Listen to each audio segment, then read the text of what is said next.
Moving to Europe, stories from my life.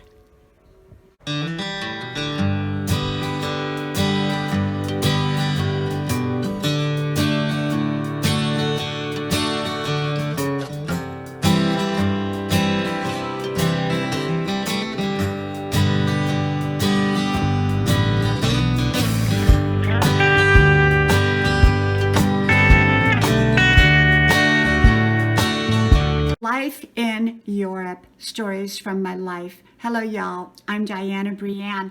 Well, y'all know that I love to tell my little stories, true stories from my life. They're usually about my own life, but sometimes they're about other people. But I don't ever tell who the other people are, and I keep that to myself.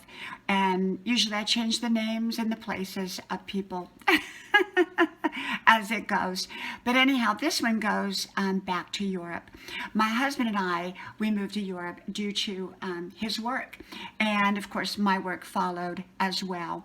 And so we moved over to Europe and we flew over on the big plane. Well, prior to that, we had been visiting in-laws and it had been a little bit cold that weekend. And I caught a cold, and I rarely ever catch colds. So as soon as I stepped on the plane, I wasn't feeling good. I felt fine until I got on the plane, and then I didn't feel good. So the plane ride for me was rather miserable, going clear across country or clear across the ocean. And so we moved to Europe, we landed there, some friends picked us up, and away we went. And we stayed in this like a type of guest house place for about 2 weeks. And our bicycles and light goods got delivered first. And so we had to ride everywhere on our bicycle. Of course, we didn't speak the language, and we would go to like a bakery and we'd have to kind of point, and get our little book out to say, how do we say it in, whatever language we happen to be in. And so it was such an exciting time. It really, really was.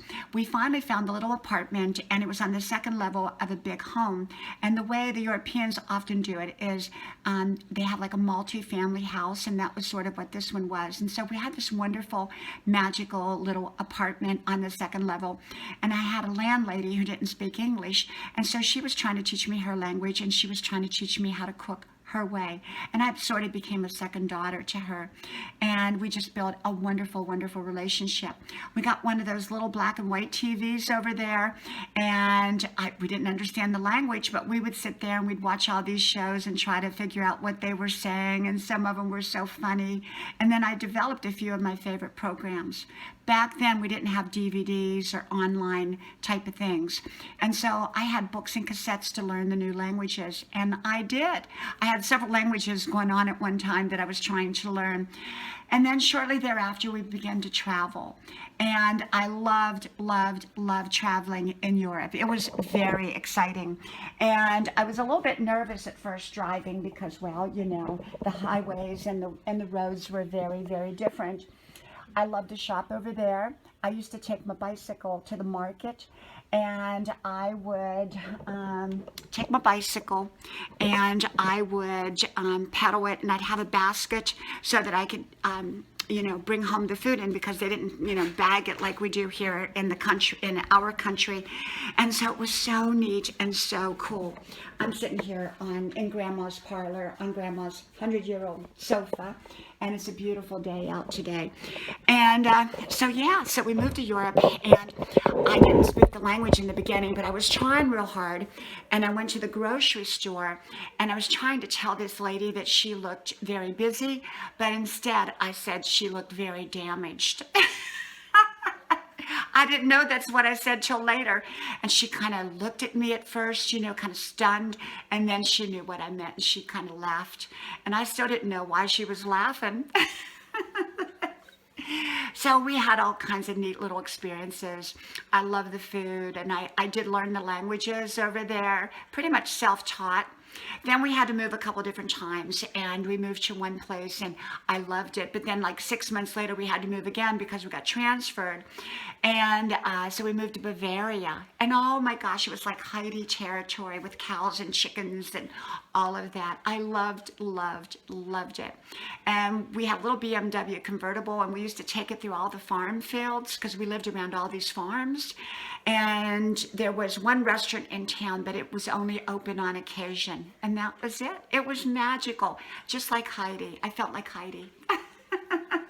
So one time my husband and I decided to go to Italy, and we went down and we drove in our green pickup truck, and it had a cap on the back, so we stayed in the back of it at night.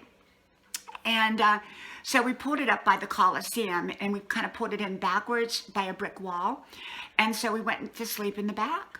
Well, lo and behold, these bandits came by, and I couldn't understand what they were saying, but my husband was sound asleep.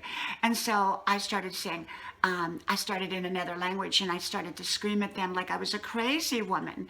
And at first they started laughing, and then they kind of took me seriously, and so they got away. They took off. Thank goodness. I woke my husband up, and then I said, let's get out of here. So at 6 o'clock in the morning, we went down to the Vatican, and it wasn't open yet. And so we just kind of sat there, and finally the Vatican opened up, and we went to go inside, but they said my husband had to go change clothes because he had shorts on and men had to have pants on. I had a dress on.